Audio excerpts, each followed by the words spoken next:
is that antidepressant medication is exploding, and indeed the statistics show that antidepressants have doubled in their usage over the last 15 years. And did you know that in the UK now there are 50 million antidepressant prescriptions every year? 50 million. That's the size of the adult population in the UK. So a big proportion of the UK population is popping pills in the UK. 50 million, is scary. And we hear authoritative voices saying that 1 in 4 of us will experience a depression at least once in our lifetime. And of course there are vested interests in the pharmaceutical industry and amongst the charities which are basically publicly funded to demand more money for mental health, to say that we need more resources to deal with this epidemic.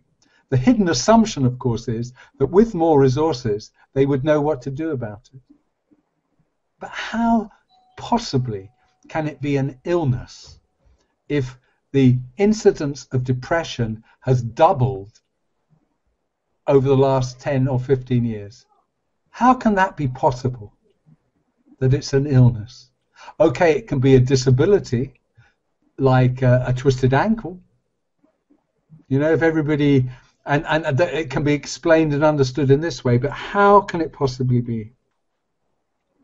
And of course, if you begin to think about it in these terms, and you begin to realize that it's not a mental illness that is susceptible to medical treatment, and you begin to look elsewhere for why it might be that depression and worrying and exhaustion and people wanting better things to help them is on the rise, then there are many explanations in the social, economic and political situation we live in today. We're becoming more materialistic. We are much less part of family organizations now. We're much more autonomous beings. The decline of religion, the decline of community, the stress of having to work hard to pay mortgages, the fact that jobs are no longer secure for the whole of our life, the fact that we rely on the state to sort out our problems.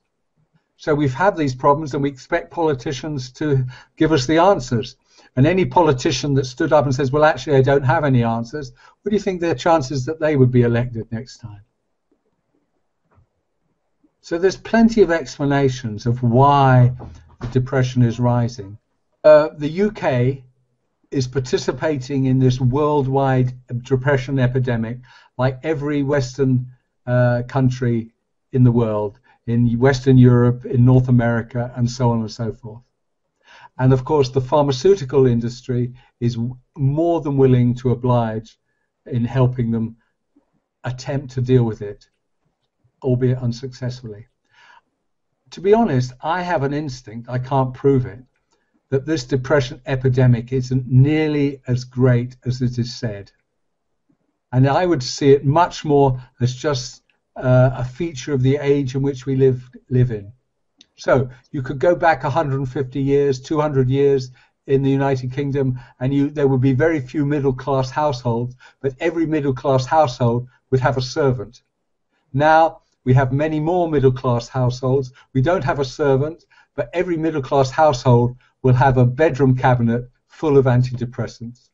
It's no different.